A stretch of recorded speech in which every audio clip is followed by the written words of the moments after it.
Hello, I am Jericho Spitz, and I am welcoming you to the THC show. Today is May 11th, Monday. It's 7 p.m. This is season 2, episode 6, and I thank you all for joining the show. And today's topic is ritual. I'd like to discuss the spectrum of ritual. I'd like to discuss the ways in which ritual has been used by humanity since written history has been recorded. And I'd also like to discuss ways in which we all participate in public ritual, some collective ritual, sometimes known, sometimes unknown, such as some of the rituals that are done on television, maybe in sports games and different things like that. Some of the things that we do at the movies and on TV and things like that, we actually don't even recognize and realize sometimes while we're doing them that these are actually rituals. I want to talk a little bit about that. I want to talk a little bit about how ritual can be used to keep society in order. I'd like to talk a little bit about how ritual can be used for discipline. Ritual can be used on yourself to program yourself the same way that ritual was used to program you the way that you are now. The bottom line to this whole discussion is to learn, for those of us who don't know, and to learn how to use ritual to facilitate higher consciousness in yourself. And for those of you who are attending the show and have any ideas on this that want to participate, please feel free to throw your ideas out here, because we're all just trying to learn and grow, and we all want to benefit from this collective dialogue that is our collective story. You know, we're all trying to achieve higher consciousness here, and anything that you have to bring to the table on the matter is definitely more than welcome. So please do so. That being said, I'm gonna take just a moment here to take a pause and do something on my computer that I need to do, and then we will continue this in just a minute. Let's see.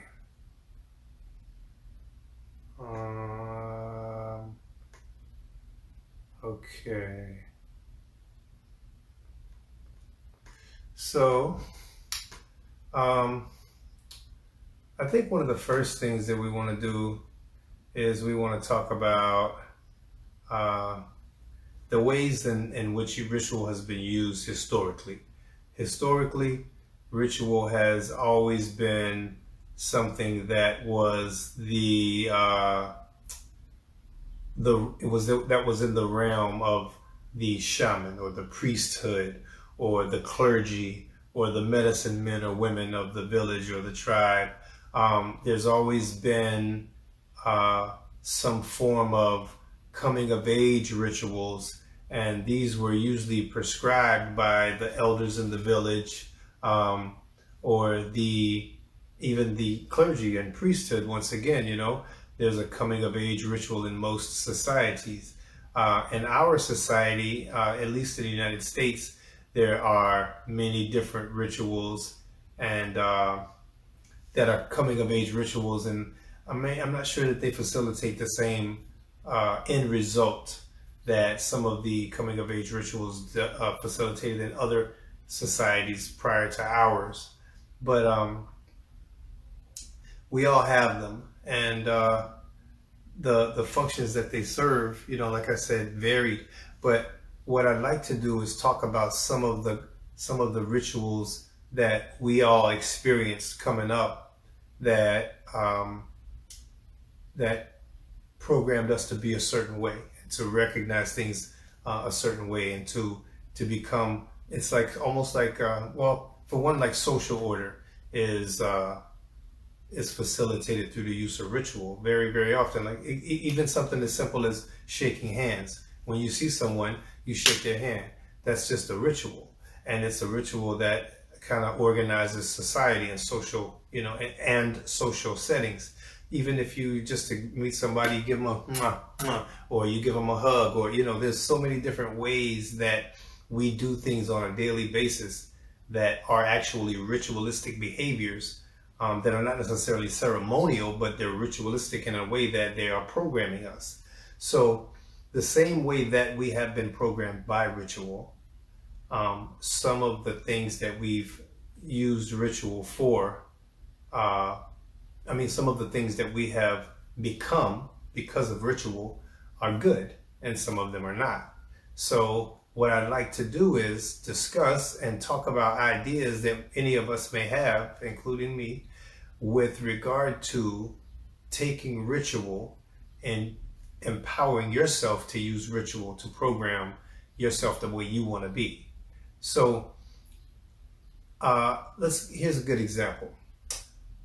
When we go to the restroom, there is I'm sorry, not when we go to the restroom, but when we're watching television and the commercial comes on, there's a very, very big chance that many of us are going to use that break in television to walk, to the restroom and use it. And that can become a ritualistic thing. So I'm saying this to say that for me, I remember thinking that I won't be advertised to, and I refuse to allow any commercials to enter my psyche when I used to watch TV. I don't anymore, and that's just my personal preference. I'm not here to judge anybody that does, but when I did watch TV, I made it a very big point that I wouldn't be advertised to, and I used to turn off commercials or mute them. Like every single time, I refused to listen to commercials. When I did used to listen to the radio like 20 years ago, I hated to have my whole day interrupted with the shock of a commercial that was 10 or 20 decibels louder than the song I just listened to. I refused to do that. So I created a ritual of turning it down and muted it every single time. And I think that helped me a little bit because it removes the advertising element of the entertainment that I got. So then I got to a place where I started coming up with a ritual that would allow me to stop watching television altogether. And anytime I wanted to watch television or be entertained, I would grab a book or I would write a song. And that just became my ritual. So the point I'm getting at is that no matter what your ritual may be that you have now, that has been embedded into your psyche and your programming for the course of 20 years or 30 years or however long you may have performed a certain action, every habit that you have is a ritual.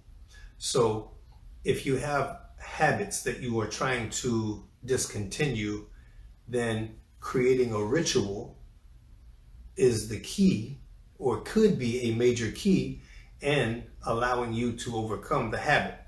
So if, for example, you get, like, I remember 20 years ago, I used to get home from work, or I used to leave work and I would get on a metro train in Chicago and I would head home. And every single day after work, I would buy a double rum and Coke and drink it on the way home. Sit on my laptop with a double rum and Coke every single day. It was my ritual. And today, while I don't drink, I know I had to come up with a ritual in order to discontinue the use of alcohol because it became such a habitual thing. So if, for example, alcohol was something that you wanted to discontinue using, or at least discontinue using on such a regular basis, then whatever ritual you are using to induce that activity, you have to come up with another ritual that causes you to want to perform something else instead. And you have to use discipline and willpower to perform that ritual. And it doesn't take long to replace it. See, whenever you're trying to quit a bad habit, you don't have to quit anything or fight anything. You just have to do something different. And if you do something different long enough, frequently enough, with frequency, higher frequency, then you're raising your frequency. but that becomes your new ritual, your new habit, your new programming, your new lifestyle, your new personality. All of these things are correlated, you know. You want to change your frequency, change how frequent you do something alters your frequency. So anyway, let's see. We want to check real quick and see if there's any comments that I didn't get a chance to get to yet. Oh, I see Stardust tuned in. Hey Stardust, thanks for joining the show. And we got some good friends in the house. So what we're doing now is talking about ritual and ways that we can use ritual to facilitate changes in our consciousness, changes in our lifestyle, changes in our habits. One thing, for example, that is a pretty ancient ritual that many people know about, maybe some of you don't, if you're not really into the magic sphere, is the ritual of smudging. Smudging is a way to clear negative energy from an area by burning sage and letting the sage smoke infiltrate the area while you are either intending mentally or intending vocally your intention, or even your praise to certain deities or spirits or energies, or even asking and supplicating them to assist you in clearing the negative energy from the area. I mean, there's a lot of ways to go about doing this kind of ritual, and I don't believe there is a right way or a wrong way, but I'm just saying that it's an example of a ritual that is very, very age old. It goes back to when we were, you know, primitive, if you will, but I wouldn't use that term, but most people would understand ancient times as being that kind of thing. So for those of you who don't know about smudging, I would suggest looking it up on Wikipedia or looking it up and doing a little research on smudging, because there's actually a lot of confirmed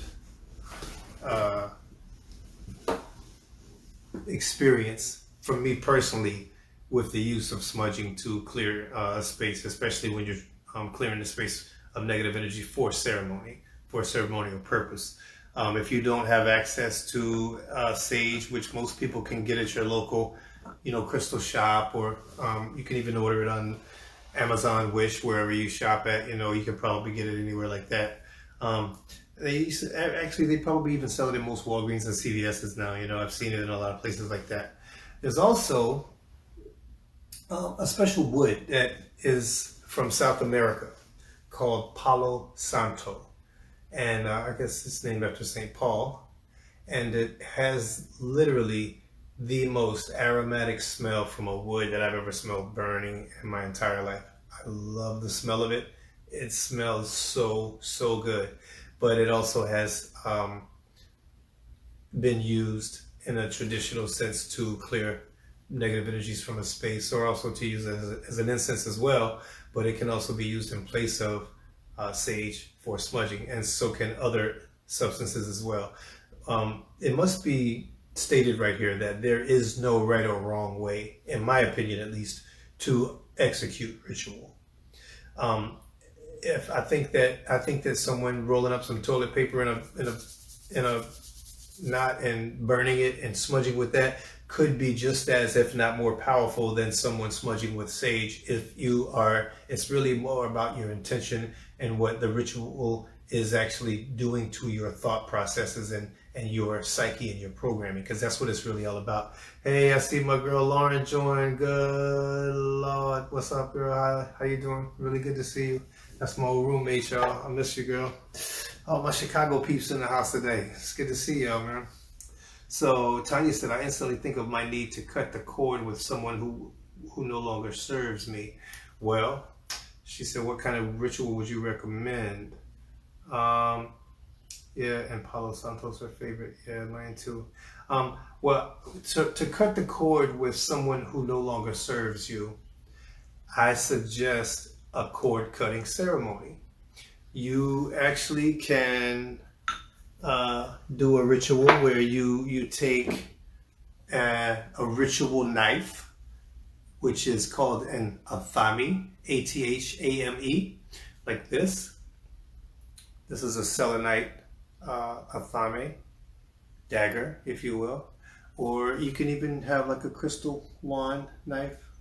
It's really about the ritual, not necessarily so much about the actual tool. I mean, if you had a butter knife and that's all you had access to, it could suffice just as well as any other athame or tool. It's really about the intention.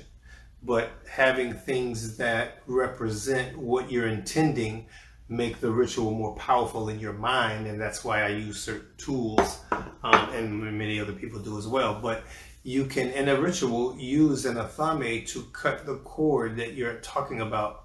And I would suggest you can give me a call. We can talk about how to perform this ritual or how to create your own unique ritual that's unique to you and your situation, which is what I recommend. I have never in my life performed anyone else's ritual without altering it and making it my own. If I did have to do that, I believe that a ritual has the intention of the person who created it. And if you're going to do that ritual, you're not thinking in your mind exactly what they were thinking. You have your own intention. So I suggest taking bits and pieces and elements and structure or whatever from other people's rituals, and then figuring out how to apply these rituals to yourself so that the symbolism involved in that action means a certain thing to you. Because that's how this works.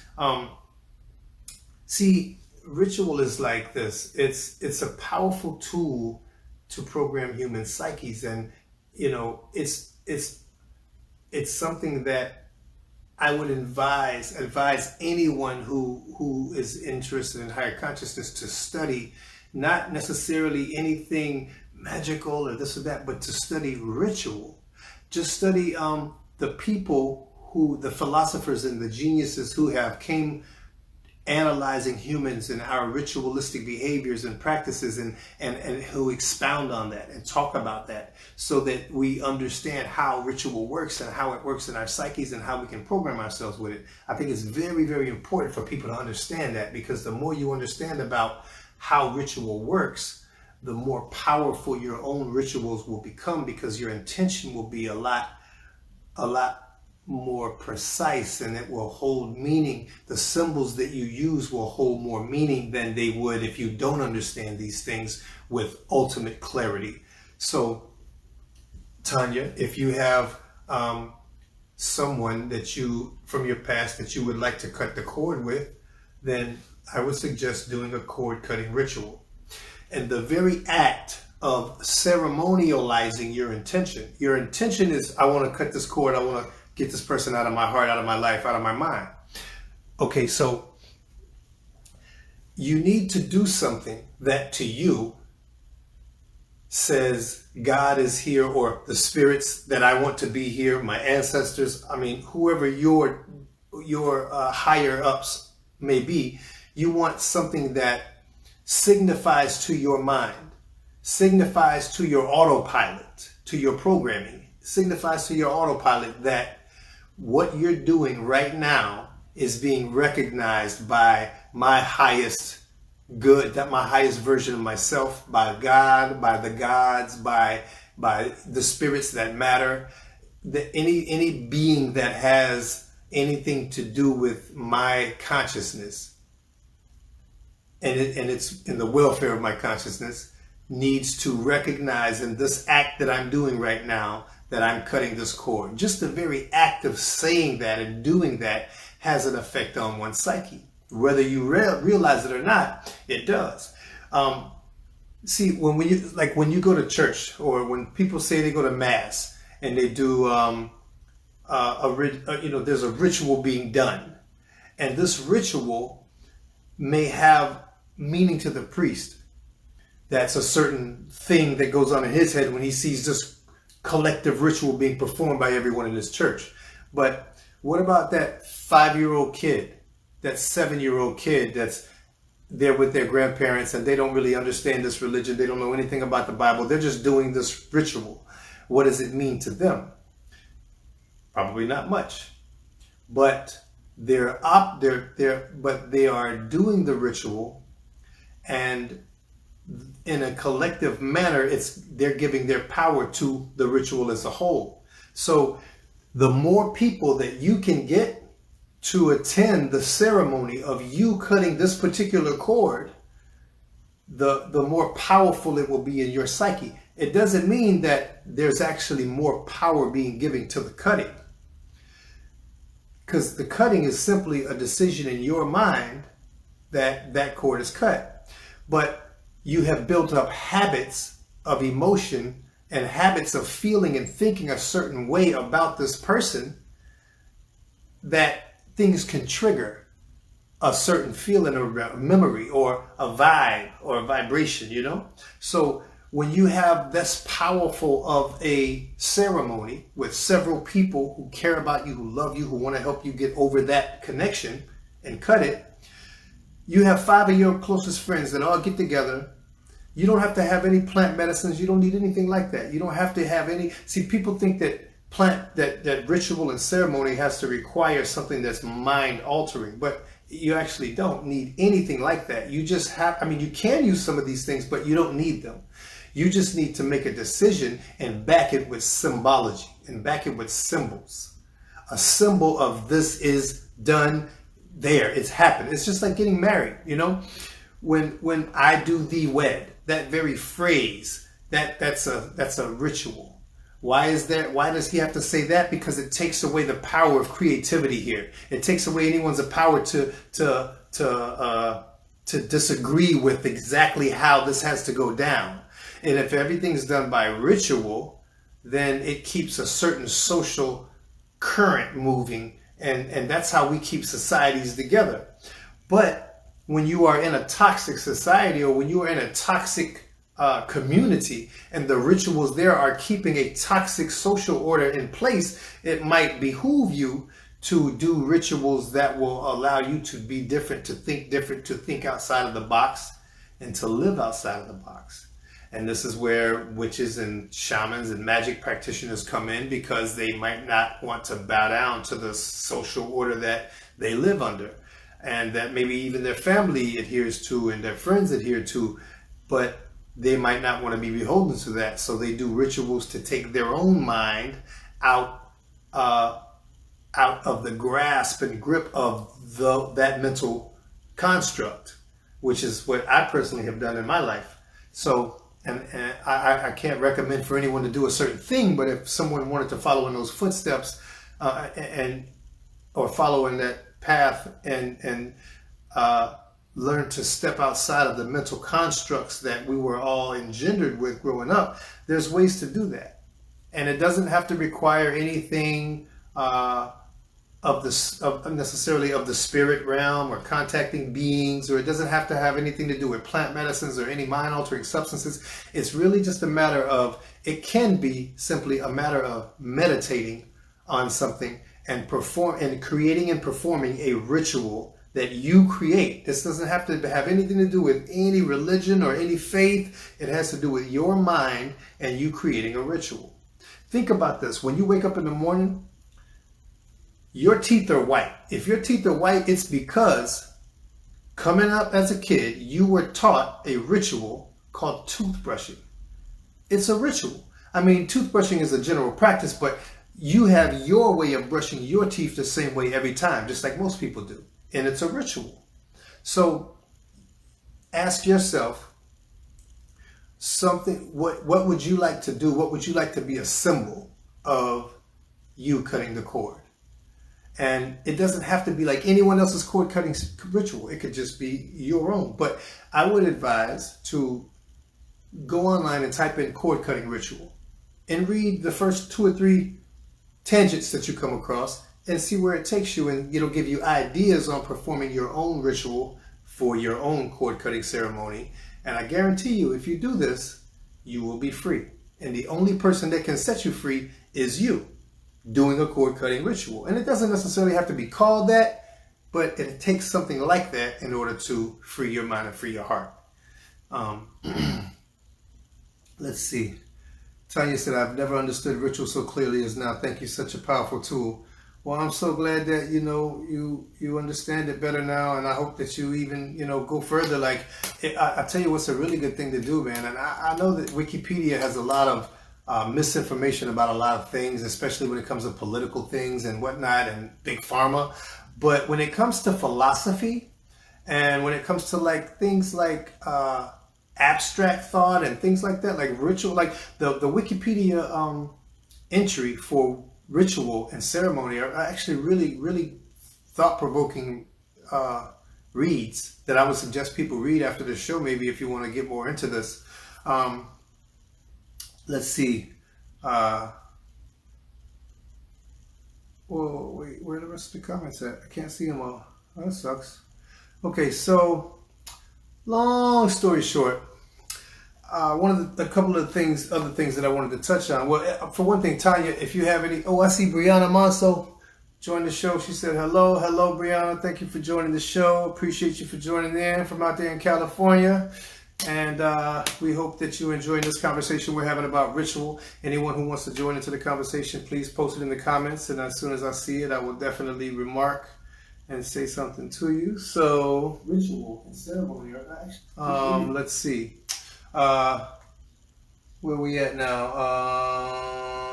Okay. So, one of the things that I wanted to mention was how exactly like what ritual is. The actual definition of ritual is a religious or solemn ceremony consisting of a series of actions or words performed according to a prescribed order. Now that's a pretty generic, definition of ritual, but just so you have a definition of it in your mind of what that is. And a definition for ceremony would be a formal act or ritual, often set by custom or tradition, performed in observation of an event or anniversary or some calendrical event. So with that in mind, we have to understand that there's a spectrum of ritual practice that ranges from the profane to the mundane and everything in between. And I can't stress enough how important it is for anyone wanting to participate in ritual, especially the newcomer to ritual, the people who are not that experienced in ritual. I think it's very important for those people to know and understand that there is no right or wrong way to create your own ritual. I won't say that there aren't any unwise ways to go about it. There probably are, and there's some really good ways to go about it. So there's better or worse probably, but there is no wrong.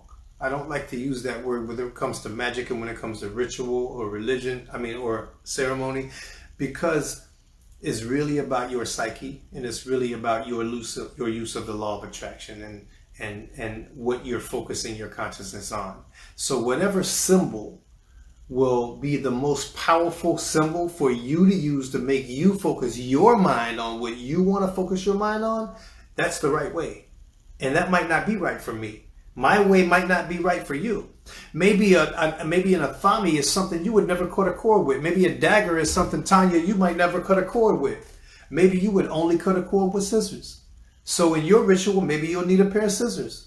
Like if I was a seamstress and I sewed all day and I always used scissors all day rather than I never ever really touched a knife. Maybe I couldn't cook and I just never had a reason to touch a knife, but I touched the scissors every day.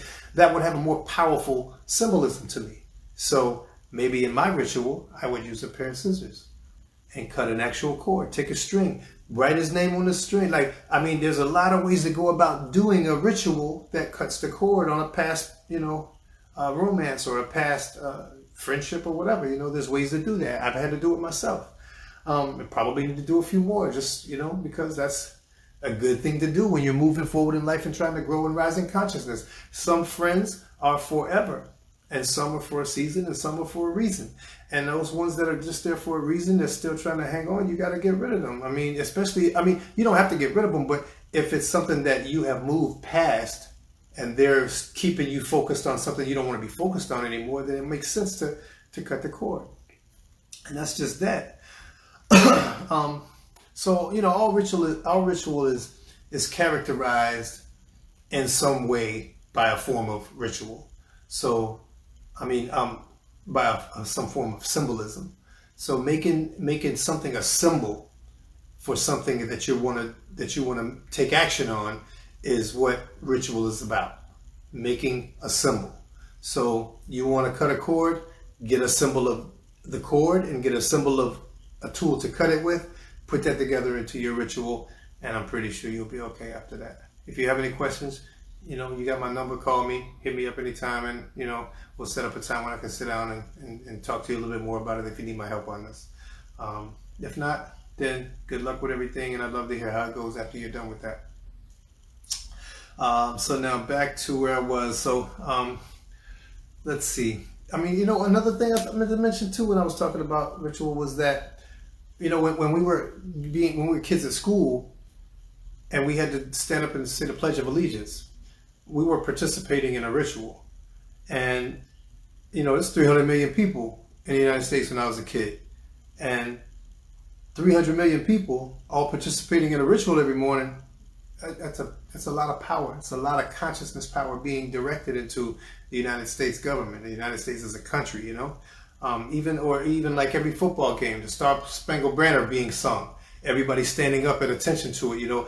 Even if you're not singing, just to stand up and be a part of it, you're participating in the ritual.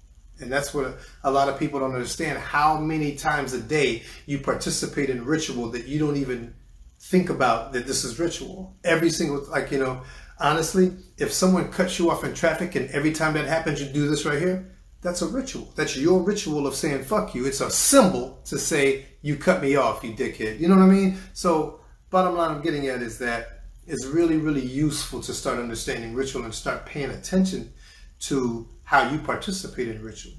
And as you start to watch this more, you're going to start realizing that you are used in other people's rituals a lot more than you would ever possibly have imagined without, you know, before we started paying attention to this. So I recommend people to start paying attention to how we're being used in ritual. Every time you're watching TV, there's so much ritualistic stuff going on. In movies that you watch, there's so much ritual being going on.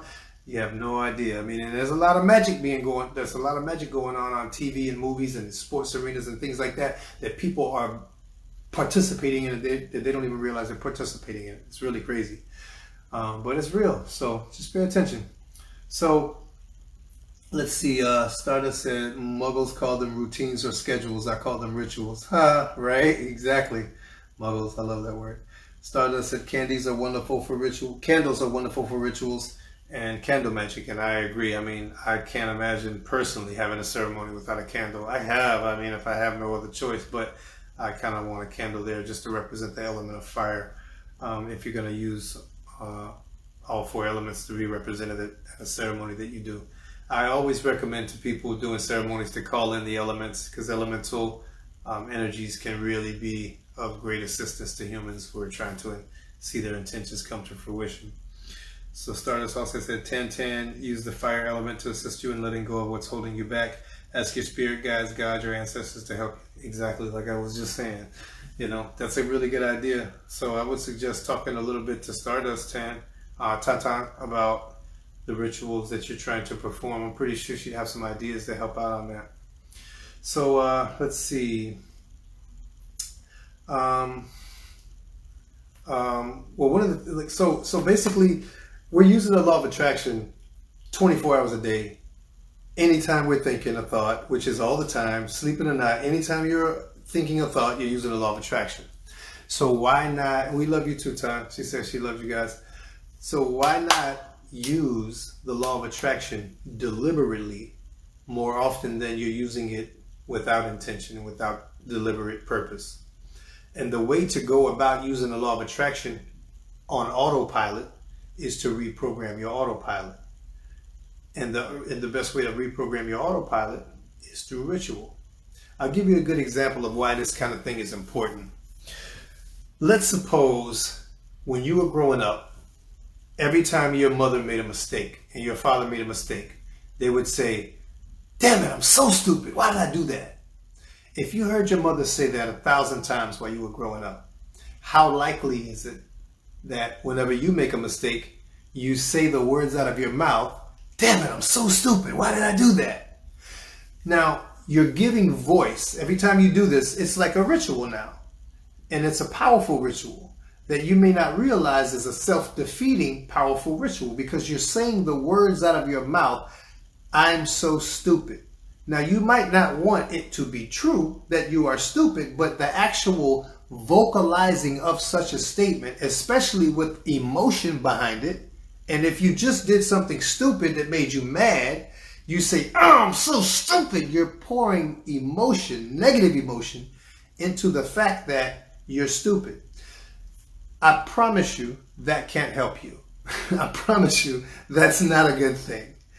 You want to replace that ritual with a new ritual. So every time you stub your toe or do something stupid, every time you do something that's a mistake, say something different. And that comes with willful intention and practice, but it starts with making a ritual. Make a ritual that says, from now on, when I do this, I'm never going to say anything negative about myself again. I'm always going to say something that is positive and that is motivating and that is inspiring. And come up with a catchphrase, make it a symbol. It could be one word, bravo, whatever. Make it whatever word, one word. And every time you have any accident or mistake, you say that word instead. And the ritual that you perform, that ceremony, is where you pack that word full of the intention that is going to come out when you say it. So you take a ceremony, use it to pack the word full of positive intention about how I never make a mistake. I'm so intelligent. I'm so genius. And now you pack it all into that word in a ceremony and a ritual that gives power to that symbol now, that symbol. So when you have an accident or a mistake and you use that symbol, all of the power from that ceremony comes back every time you say it. You only have to do the ceremony one time. And every time you use the symbol, the power is in it. And this is how talismans and medallions and amulets and different things that have been ritualized and enchanted, that's how they work. Because you only have to do that symbol, you only have to do the ceremony once. And once I've done a ceremony to enchant my pen, this is my ink pen, it was a gift, thank you Stardust, birthday gift. But this I used to write my poetry and write in my journal and write my spells with. So if I want my highest creativity to come out of my hand and my pen and my mind every time I write with this pen, I can boost that probability by ritualizing this pen, by enchanting this pen with my highest good, my highest creativity, my highest thoughts and desires for what I want to come out of my ink pen. And if I do that and I have a ceremony, a whole entire ceremony just to do that, how much more powerful will my writing be? When every time I touch this pen, the memories and the power and the energy of that ceremony is going to come and be in my memory and my psyche. It works. And it's really it doesn't have anything to do with any spirits or magic. It's really, we could call it magic, but it's not magic. It's science. There's a science behind how the brain works, how the mind works, how the consciousness works, how it stores information, and how we operate every day on autopilot. There's a ritual to your life, and that's your autopilot. And if your autopilot has you in a sad state of affairs right now, it's because of your programming, your autopilot, the programs that you run when you're not thinking, which is 95% of the time you're not thinking, you're running on autopilot. Every time you get in your car and drive, you probably remember 1 or 2 minutes of the trip. Most of the trip, we are on autopilot. And you learned how to drive a car so well because you did it and did it and did it and practiced and practiced and practiced and practiced until you got so good at it that now you don't even have to think about it. You just do it. And life works the same way. So if you are doing the same thing over and getting a negative result, the only way to change your life and get a positive result is you have to change the ritual. You have to change your programming. And the best way to change your programming is through powerful ritual. So you need to find a symbol of whatever you want to remove, cut it out of your life with a symbolic sword or dagger or knife or scissors or something, and watch how quickly the elemental spirits, your ancestors, God, whoever in the spirit realm has your back that you call upon. Watch how quickly you can be helped. Watch how quickly you can make change in your life and in your programming by just ritualizing what you'd like to intend. And I mean, it's really, really, really that simple. I mean, a lot of people are scared of magic and they call it, of the devil, and this because they don't understand it. I don't call magic anything that to me isn't understood. I understand exactly what I'm doing. It's a science. It's a science, a technology, and I can't imagine not using that technology once it's understood. It makes no sense to not use it because other people are scared of a science that they don't understand. I can completely remember when I did not understand magic. I thought it was some mumbo jumbo, people crazy, and so I want to qualify that statement with this. Someone said, I think Carl Sagan, someone said that basically, and I'm not going to quote this verbatim, but the statement is something like the technological advancements of a superior civilization would appear as magic to a lesser civilization, which is true. If I took a lighter and I went back to, say, the Native Americans 300, 400 years ago, when I took a lighter in my hand and I clicked it and a fire came out of my hand, I think people might be taken aback and they'd be like, oh, he's a fire starter. He started fire from his hand. They would think that it's magic because even though we understand the technology going on here with the gas and the butane, they might not have understood that, and that might have appeared as some wizard. And it's the same thing with this consciousness thing we're talking about here. If someone understands consciousness enough to alter their physical body, to alter the atoms in their body, to become light as air and levitate off of the ground, most of us would look at that based on the programming that we have. We don't have an understanding of how to execute that. So to us, it's magic. And we would be scared of it. We fear what we don't understand. But I'm here to say that if I see someone levitating, at this point in my understanding of reality and how to manipulate that with your consciousness, with your conscious thought and intention, I would no longer be fearful of that. I understand that it's possible and how to make it happen. And I understand how to sit in a 30-degree cave and meditate for 5 hours and not die of frostbite. There's a way to heat your body up with your mind. These things are not magic. They're possible, and it's possible for anyone to do. No matter who your God is, no matter if you worship the devil, no matter, you don't have to. It doesn't matter if you are atheist. Anyone can use their mind to affect change in their life, to affect change in their body, to affect change in the world around them. You are the center of your universe, and your thoughts determine what pulls your way, what magnetizes to you. So not having ritual as a part of your life is only going to be a detriment to you and your goals. Because if you have goals and you aren't using ritual to attain those goals, then you're short. You're shorting yourself. That's really no other way I can look at that. Let me see here. I think I was missing a comment or two. So Stardust says, yes, the power of words and language is astonishing. I love to help people curb the way they speak, especially about themselves. Even if you're just kidding, it does damage to say anything negative, even just one word. I wholeheartedly concur with that statement. Everything that you say has a repercussion.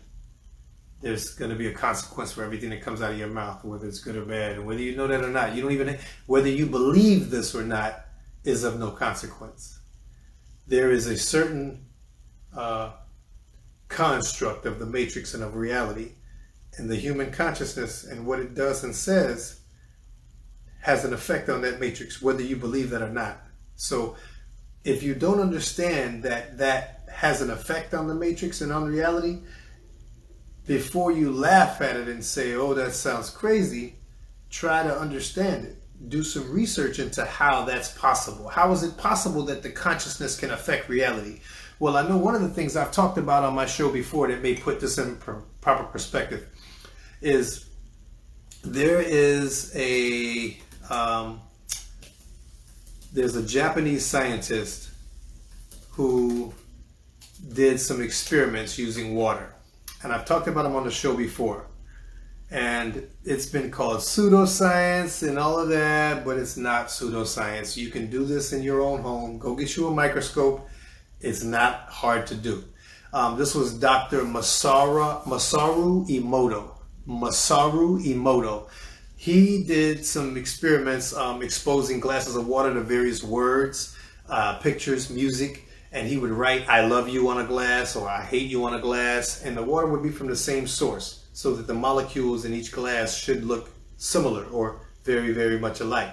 And instead, the water molecules that had "I love you" or positive messages written on the glass looked drastically different from the ones that had "I hate you" or something negative written on the glass. The ones that had something negative were all jagged and incongruent, and the ones that were in a positive message glass said something, had very, very perfectly symmetrical, beautiful water molecules that looked like snowflakes. And so this really, really simple experiment that anyone can do is conclusive. And there's thousands of people around the world that have done this conclusively and posted their results online. This is not a if, ands, or buts. This is 100% absolutely. This is a fact that cannot be disputed. Water molecules are altered by the way you think. And if a water molecule is altered by the way you think, then that means matter. This reality is altered by your consciousness. And if your body is 80% water, it doesn't take a rocket scientist to figure out that saying something negative about yourself is altering yourself. So when you say "I'm stupid" or "damn, I hate myself," why would you say something like that after knowing what words do to water molecules and you're mostly water? Really, really think about that. That's real. And I can't stress enough how important it is to start guarding your tongue. That's why Jesus said, and I might have even mentioned this on the show back in a previous episode, where the Sadducees and Pharisees came up to Jesus condemning him about drinking out of a cup that wasn't washed or ritually cleansed before he drank out of it. And he said to them, it's more important to watch what goes out of your mouth than what goes into your mouth. And I took that to mean something probably more than some people might, but to me it meant that one who has reached and attained Christ consciousness has the ability to drink poison that won't even hurt them if what's coming out of their mouth is proper.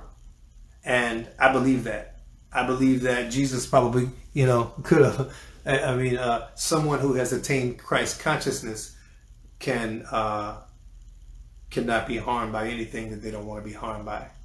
And I really believe that. And I think that this is one of the reasons why people pray for their food and why we call praying for your food giving thanks. If you pray for your food, why does that have to be giving thanks? Because giving thanks is appreciation, and appreciation is love. And love is going to alter the water molecules in that food and make them more beautiful, more healthy. And that's what I believe is the original ritualistic source of what we call praying and giving thanks, especially for food. So with that said, I definitely want you to check out, if you haven't seen it already, you can go to YouTube and watch videos like Science of Miracles 81 is one account that posts some of his stuff. But just check out Dr. Masaru Emoto, Masaru, and then Meoto. This guy posted a whole lot of his experiments, and you got to see it for yourself. It's mind-blowing.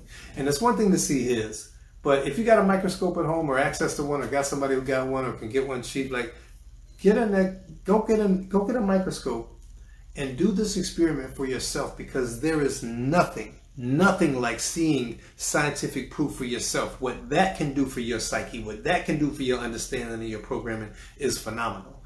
When you see something like this, when you see an actual water molecule change because you thought a thought at the molecule, because you told the water molecule, I hate you, and then you saw the water molecule's molecular crystalline structure be altered by that, that shows you how powerful you are. And you might feel like a magician after that. And if you don't understand the science behind it, then call yourself a magician. Yeah, it's the same thing, but it's not really. A magician is nothing but a scientist who understands a science that you don't get yet. So don't condemn it.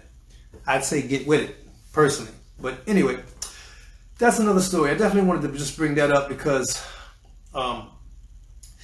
it's really, really important to understand how powerful our words are. And I felt like going off on that tangent about Dr. Emoto would really help demonstrate how important your words are. So think about that. And when you're creating your ritual, it's really to do whatever you want to do. It's really important to pay attention to the words you're using and making sure your intentions are in those words, because words are very, very powerful. Let's see. So Tanya said that's so dope. Yeah, I think so too. I'm really, really glad that we're having this conversation here. I'm really, really hoping that if anybody has any ideas or any things that they do and that they've figured out on their own as far as ways to do rituals differently or make things more effective, like I'm always open to new ideas on how we might be able to use more powerful symbols and how we're able to do things that might work a little more effectively and with regard to symbols and with regard to ritual. Please, if put a comment down. I see there's like more people in the room now. If anybody wants to join the conversation, join the dialogue, or even steer it towards anything else that's close enough to this topic, I mean, feel free to jump in. I'm definitely trying to make this our conversation and not my conversation. So with that said, let's see. So we've basically talked about how to, use ritual to climb out of the box of, social construct ways of thinking. And I don't know really about what else, I need to say to expound on exactly what ritual is and everything. I think that I've demonstrated exactly enough of the importance of ritual and the importance of ceremony.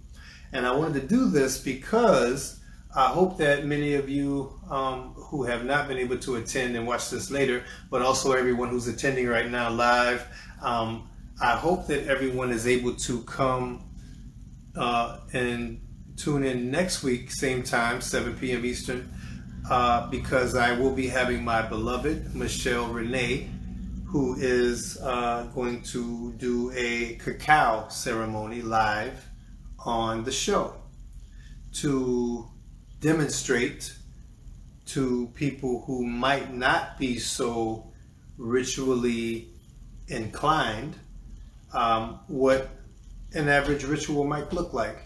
And I just want to also stress that what we're going to do is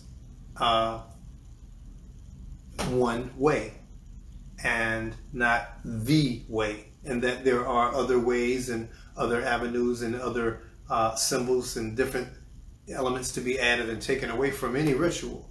But for those who are just beginners in that kind of thing, it would help to see that take place, I think. And then especially for people who know me and trust me and kind of just want to see where I'm going with it, to kind of see how we get on with the ritual on the ceremonial side of things. So I mean, most of my close friends have been in rituals with me. I've done rituals with most of my close friends. We've done different ceremonies and whatnot. So I know that some of my closest friends are not new to this, but there's a lot of people in the group who are not close friends of mine. There's a lot of people in the group who I've never met before. So any of you guys that want to see a live ritual cacao ceremony with me and my beloved Michelle taking place, please tune in next Monday, 7 o'clock. and she will be here. We're going to spend some of the episode talking a little bit about cacao, talking a little bit about plant medicine, which cacao is a plant medicine. It's been used in ritual for thousands of years down in South America, and there's a lot of cacao shamans, that you could find maybe in your area that might can help out with your own cacao ritual if you are not able to procure some cacao, which you probably could online, and do it yourself. But it helps to have someone who knows what they're doing and has who has a background and a basis in this already, because it's actually, while not a psychedelic, cacao is a pretty powerful plant medicine that will open your heart and put you in a mental space of love and connection, and it's actually really powerful. Tanya, I would recommend you to actually look into that. I think that might could help with what you're trying to achieve right now. Brianna said, how do we stay consistent with rituals we start? Well, I think that it helps to have a reminder. You can, everyone's got a cell phone these days, so it's really, really easy to just set up an automatic reminder in your phone. Like I do that, like on a daily basis. I have rituals set up in my phone. Like, for example, I make it a ritual to call a friend every day. Every day, call some friend of mine that I haven't talked to in a while and say hi, or a family member or somebody. Just call someone, connect with someone in the world who I haven't talked to in a while and say hi, and do that once a day. Because I have a network of over thousands of people. I mean, I have a lot of people, and I can't possibly I'm one person. I can't contact 1,000 people. Every year, it's just too many people. But if every day I call one person and say hi, I miss you, I love you, I ain't forgot about you, I'm just really, really busy, I got a lot going on right now, and I just don't want you to feel like I forgot about you. I love you. All right, bye-bye, have a good night. If I do that once a day, I feel like I'm connecting to my people. And so while I, am not able to always remember that because days get busy and you get so, hectic, it's in my phone. It pops up every day at 11 a.m. So I make that a ritual. So I would suggest that you put it in your phone, have it posted in your car. If you wanted to do a ritual where every day you're on the work, you chant something that, how you want your day to go. Put it on your steering wheel. Put a sticker on your steering wheel. Write it on, whatever you have to do to put, like, for example, when I first started learning how to use the law of attraction, and I had to keep my mind focused on appreciation all the time rather than thinking about all the negative things I used to think about, I went around my house. I used to live at 51st and Low in Chicago, and I had Post-it notes all over my entire house, all over my computers, in my studio, in my basement. Everywhere I went, in my car, I had a Post-it note that said, thank you, faith, appreciation. One of those messages everywhere I went, so that I trained myself using, that was, every time I saw one of those, I just say thank you. I made it a ritual. And so there's a lot of ways that you can use to remind yourself. I'm going to just leave it at that and let you be creative, because you're an intelligent young woman who can make that happen for yourself. But once you create a ritual, you think about what's the best way to remind yourself to execute it on a regular basis, as consistently as you like, as frequently as you like. She said, also, what's the difference? Brianna Monso said, also, what's the difference between a ritual and a ceremony? I'm not sure how long you've been on, but a little while ago I defined them both. I'm going to do it again for you right now. So a ritual is defined as a religious or solemn ceremony consisting of a series of actions performed according to a prescribed order. And a ceremony is defined as a formal act or ritual, often set by custom or tradition, performed in observation of an event or anniversary. So basically a ceremony contains ritual. You perform ritual during a ceremony. And a ceremony is something that can happen to commemorate a specific event. It can be something that's regular, that's calendar based, like the new moon or the full moon, or every equinox, or any particular date of the calendar. Like every New Year's Eve we drop a ball and we all kiss somebody. That's a ritual that we do every New Year's Eve. So The ritual is the kissing when the ball drops. The ceremony is the New Year's Eve party. The ceremony is the actual event. The ritual are the actions performed. And that would be the difference. So I hope that I made that clear. But like I said, anyone who doesn't, anybody who wants to get more info on ritual and ceremony, I think that the Wikipedia entries on ritual and ceremony are both pretty all-inclusive and very, very informational. I would advise y'all to read those if you want to get more up on this. Let's see, what else did I have to say? Well, for one thing, I think that it's really, really important. One thing I want to point out, this is about food, and how we ritualize food. The purpose of this show is talking higher consciousness. We want to talk about higher consciousness because we're all on a journey this way, towards enlightenment, towards higher consciousness. And one of the first things I learned when I embarked on this journey was that I was partaking of a lot of foods that were preventing me from achieving higher consciousness. For example, if my computer needs 110 volts of electricity in order to function properly. Now, if I plugged it into 100 volts, it would probably still work, but it might not work as efficiently. It might not work at all because I'm not giving it exactly the prescribed amount of electricity that this was designed to take in.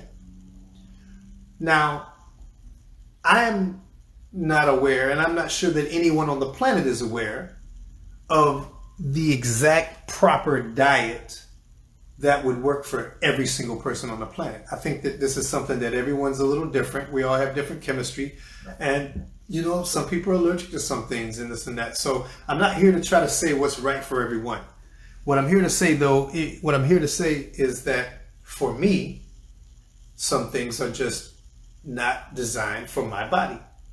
And when I cut out some of the things that were not designed for me, I was able to think more clearly.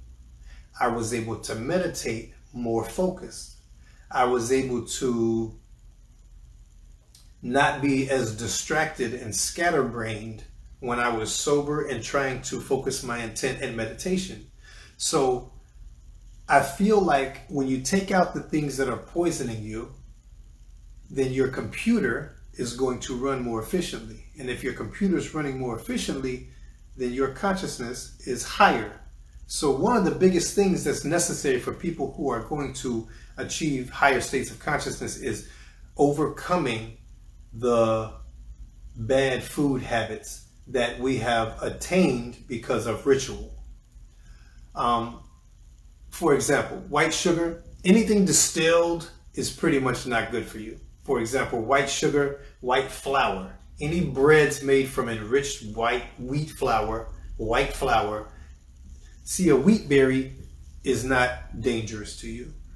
But when you distill wheat berries into white flour, you have created a drug. That's why bread is addictive.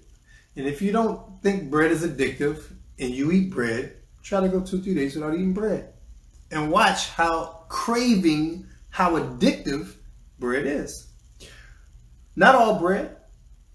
The only bread I eat is rye pumpernickel made with pure rye. It's not made with any kind of wheat at all, so there is no distilled substances in it. So it's not addictive. I can take it or I can leave it. But I remember when I first stopped eating white bread and when I first stopped eating wheat, I mean, it felt like I was quitting a drug. Like, it's like trying to stop sugar or something. Because sugar's a drug. We know this. Sugar's just as addictive as cocaine. This is crazy. If you try to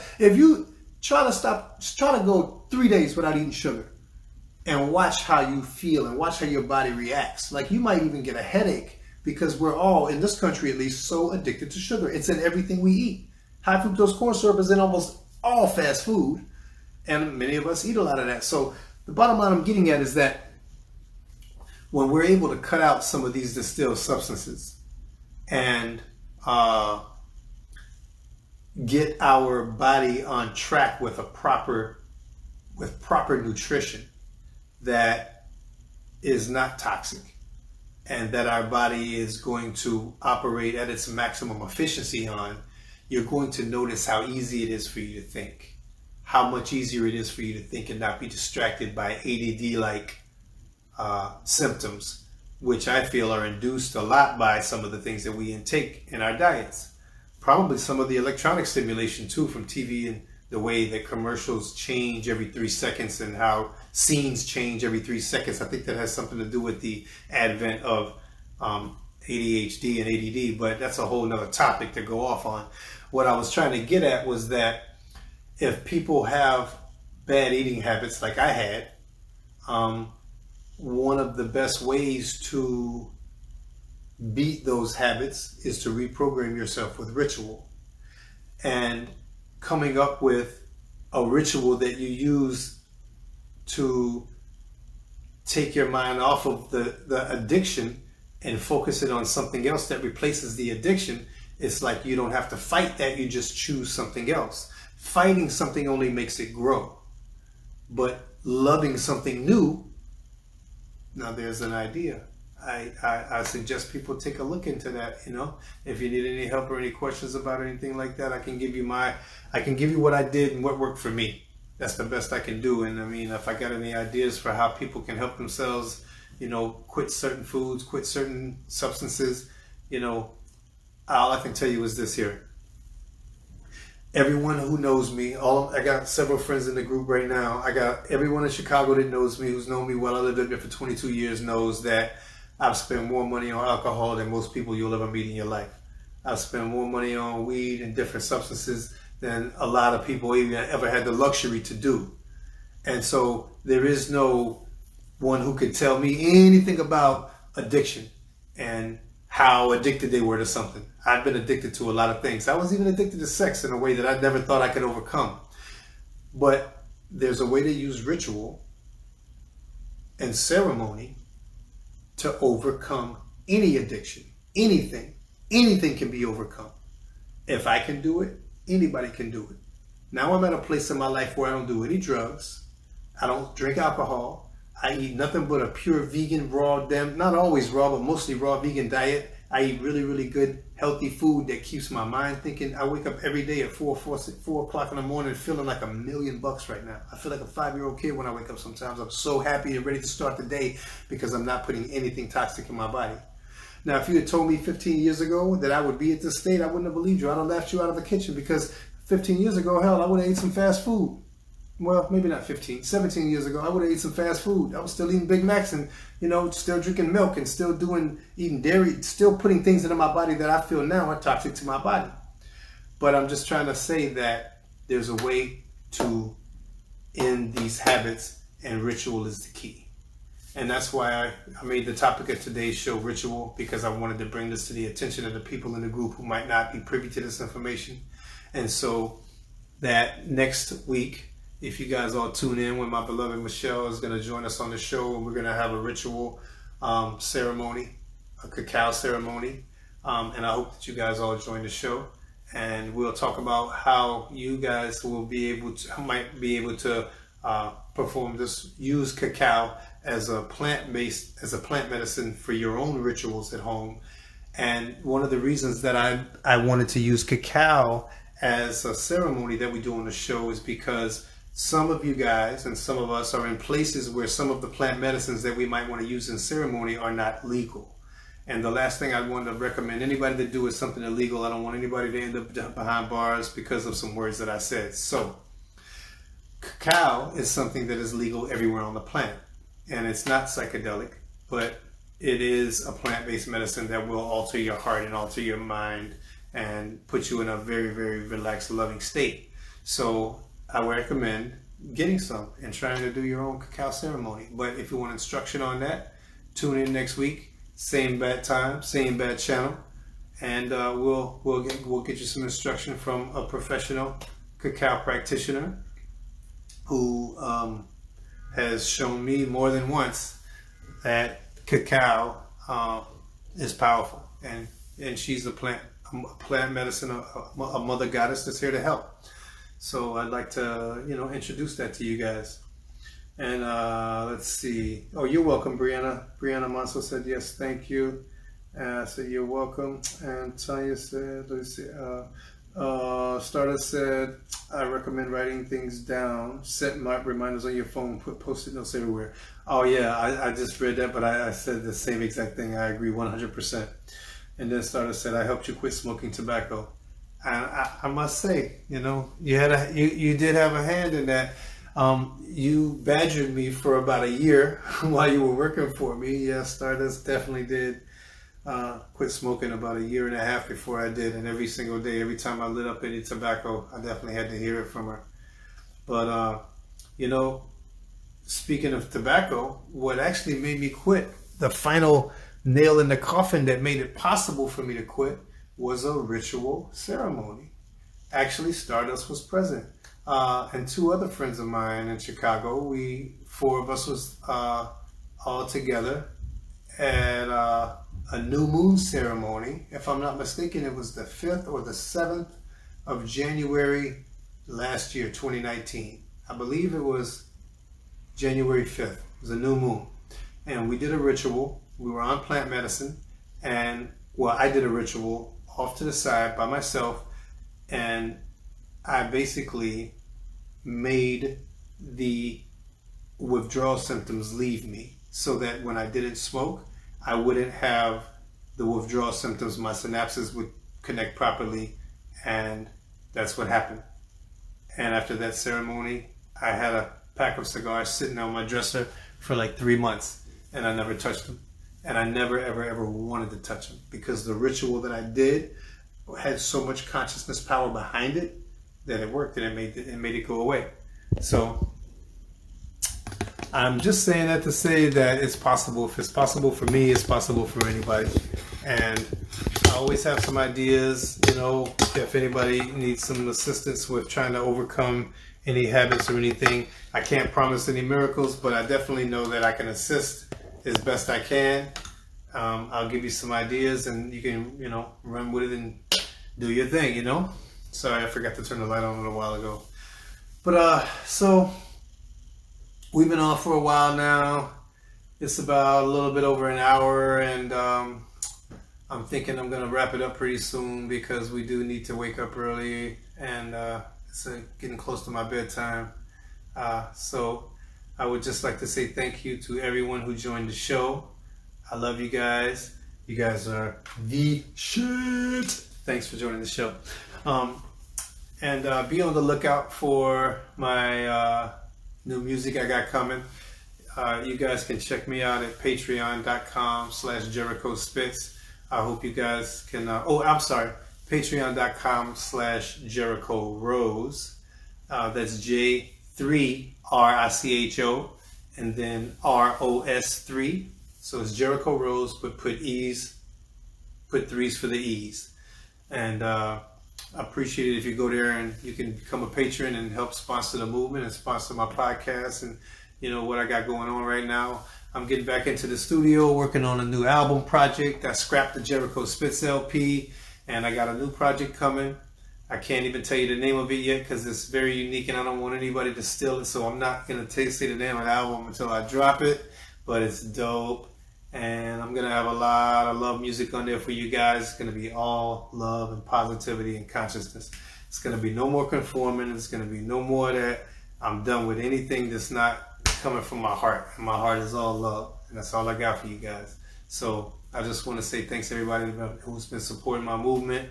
I appreciate all the love. I appreciate you sharing my podcast on your page, telling your friends about it. Anybody that you know that's interested in higher consciousness or joining the dialogue of higher consciousness or learning about higher consciousness, man, feel free to add them to the group or either send them a link to it, tell them join the group, or either just send them a link to the YouTube channel or maybe the anchor.fm page. But, it's all about getting the word out and letting people know that we here. I appreciate you guys for coming. Thanks a lot. I'm going to go ahead and end this now with all the shameless plugging and stuff and get on about my night. Let y'all get on about y'all night. I hope you enjoyed the show. Please leave a comment if you have anything else you want to say about it, and we'll continue the dialogue next week when I show up with my beloved Michelle. I love you guys. Have a great night. I'm Jericho Ros3. This is the THC show, and I love you guys.